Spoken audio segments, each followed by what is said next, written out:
When you enter a middle game position, it isn't always easy to know what to do when there aren't any obvious tactics or targets to attack. How do you figure out what side of the board you should be playing on and what your plan should be? Knowing typical middle game pawn structures and what common plans are used in these structures can be a great help. Let's look at some examples of how pawns in the middle game help us figure out what to do. In this position, future world champion 𝗖𝗵𝗲𝗀𝗀 has the black pieces against American master Frank Marshall. Notice white has 4 pawns on the king side against black's 3 pawns. This is known as a 4 versus 3 pawn majority on the king side. Black, on the other hand, has 3 pawns on the queen side, and white only has 2 pawns. Black has a 3 versus 2 pawn majority on the queen side. Since white's pawn majority is on the same side as his castled king, it isn't easy for white to advance these pawns without risking his king's safety. In an endgame, black's king will also be a good defender against these pawns if they advance. Looking at the queen side, black comes up with the plan of advancing his queen side majority, starting with the move b5. White tries to slow down black's queen side pawn advance with a3. Black grabs more space in white's territory with the move c4. Black's plan is to continue to advance the queenside majority with a5 and b4, grabbing more space in white's territory.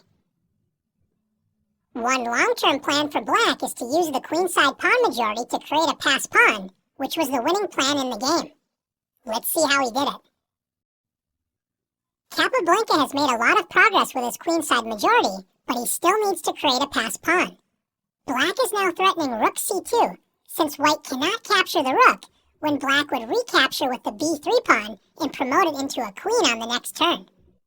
Marshall prevented this idea by playing bishop d1. It looks like white is holding everything together against the queenside pawn majority, but now black breaks through white's defenses with c3. After b takes c3, can you find 𝗵𝗵𝗀𝗀𝗀's idea? That's right, he played b2.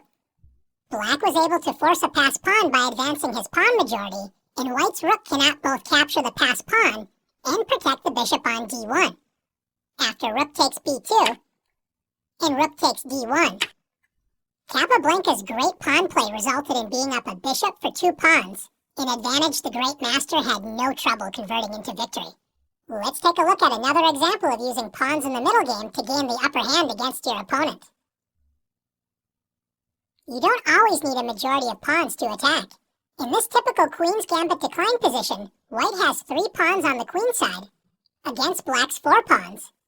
Even though black has the pawn majority on the queen side, white can successfully attack on that side of the board using an idea called the minority attack.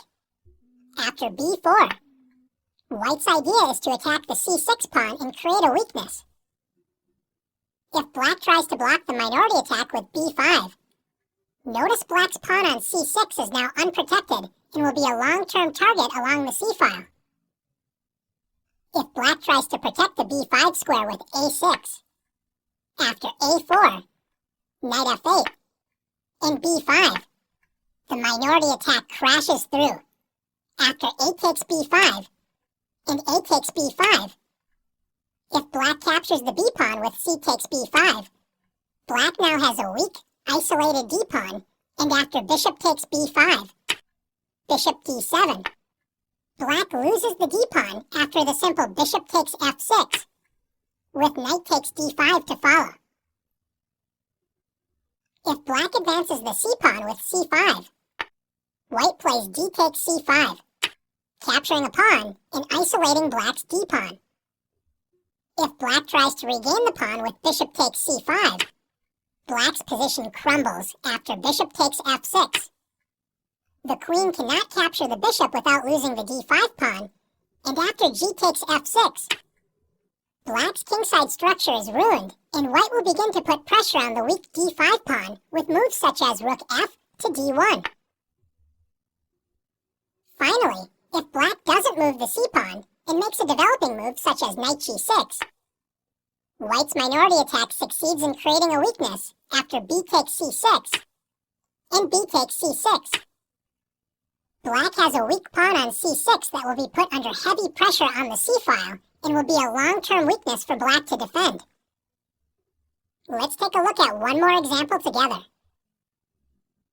Can pawns help us create a plan even when there isn't a pawn majority or minority attack available? Yes, they can. In this position, with black to move, all of black's pieces except the rook on a8 are ready for action on the king side. The problem is, there aren't a lot of open lines on the king side. Can you find a way to change the pawn structure to open up lines against white's king side? If you found f4, great job. Black attacks white's knight and g3 pawn. If white retreats the knight, black will simply win a pawn after f takes g3. After g takes f4, bishop takes f4. With a single trade of pawns, a lot has changed in black's favor. Black's light-squared bishop has been activated, adding pressure to white's newly isolated pawn on h3. Black's dark-squared bishop now controls the opened h2 to b8 diagonal, pointing directly at white's king. Now that there isn't a pawn on f5 for black, black's rook on f8 will enjoy open lines on the f-file once black moves the knight. White's weakened king side and passive pieces will be no match for black's energetic pieces, ready to join forces and attack the white king.